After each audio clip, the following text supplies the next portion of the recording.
So I'm going to start graphing the point that they give us, 0, -2. And then they give us the slope 4/3. Now remember, slope is how much you rise over how much you run. So I'm going to rise 4, 1, 2, 3, 4, 1, 2, 3. And I like to do it a couple of times. If I want to go down 1, 2, 3, 4, 1, 2, 3, then I go to the left. Down and to the left is the same thing as positive. So now I've got my line here.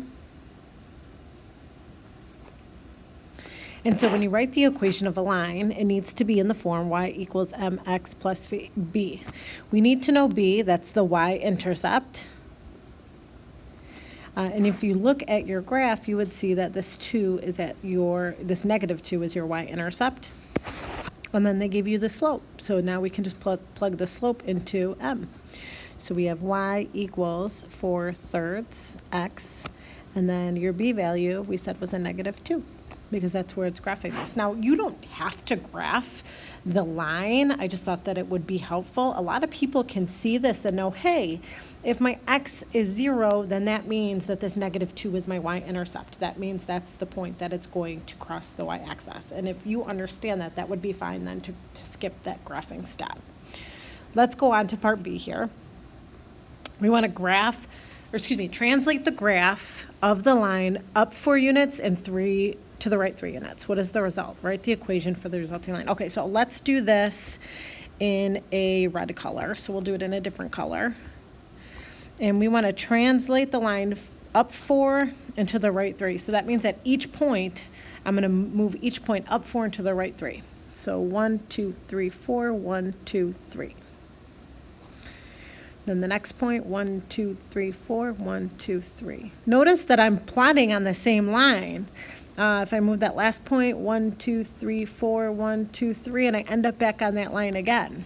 So now I have this line here in red. That's a translation of my initial graph.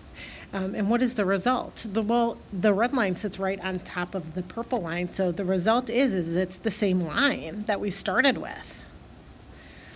Write the equation for the resulting line. Okay, well, if it's the same line, then I could just write the equation that we used up there in part A because it's the same line. So notice that we went up 4, which is the same thing as our slope. We did a rise of 4, and then we ran to the right 3, which is the same as our slope. So I guess if you translate the slope, you're going to get the same line. Let's check out part C. Now translate the original graph down 5. What is the result? Okay, so the original graph, we're going to go down 5 now. Let's do this in green.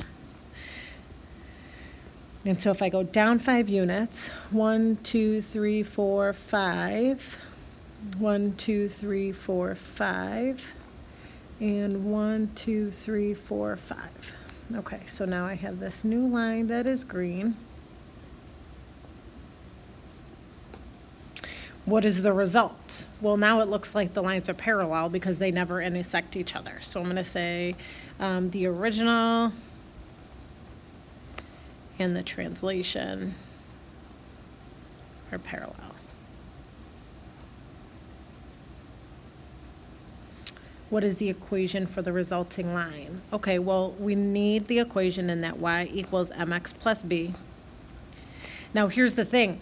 The slope should be the same because they're parallel, and we just took the line and we shifted every single point the same. So since these are parallel, the slope is going to be 4/3 x, and then we need to find our b value.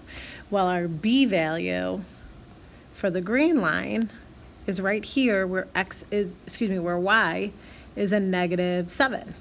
So that's how we know that we're going to say -7 to get that equation. Part D, how are the 3 lines you graphed related to each other? Justify your conclusion. I would say that they all have the same slope. They all have the same slope. Justify your conclusion. I feel like we did when we wrote all of our equations. All the equations have the same slope. I don't know how much more justifying we can get than that.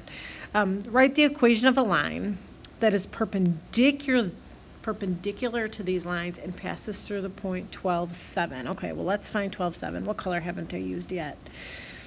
How about orange? All right, so this last one, we're going to write the equation that's perpendicular. So 12, 7 is what it needs to go through. 12, 7. Uh-oh. I don't have a 12, 7 on this graph. We'll have to do the best that we can. So 12, 7. Is it a positive 12? Sorry, 12, 7. So this would be 10, this would be 11, and this would be about 12. And then 7 would be about here. So we want to write the equation that goes through these, and it's perpendicular, and it goes through that point 12, 7.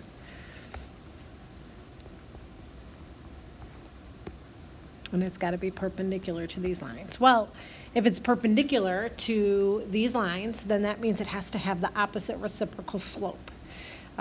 So the opposite reciprocal slope, I like to write it like this, the slope of the perpendicular line that we're trying to write is going to have to be negative, because before it's positive, so now it's going to be negative, and then we're going to flip it to get the reciprocal. So the opposite reciprocal of 4/3 is negative 3/4, and it passes through this point.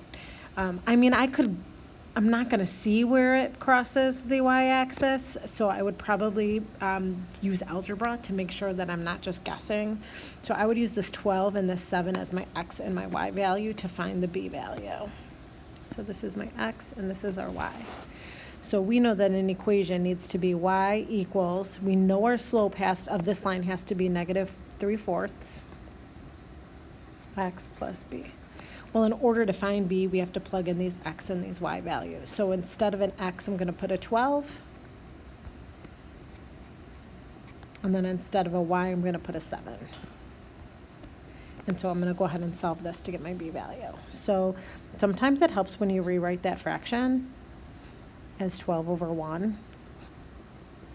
Because that way you can see that we just need to multiply the numerators together and then multiply the denominators together. So that would give us 7 equals a negative 3 times 12 is a negative 36 over 4 plus b.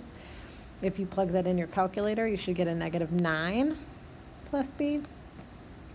And then if we add 9, oops, running out of room, we're going to get b is equal to a 16.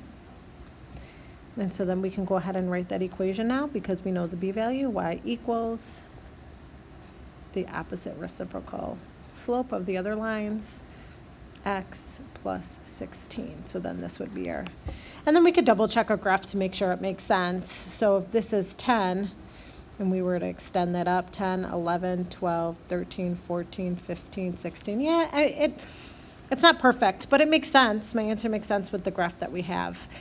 So there is the graph in question. I hope that this video helped.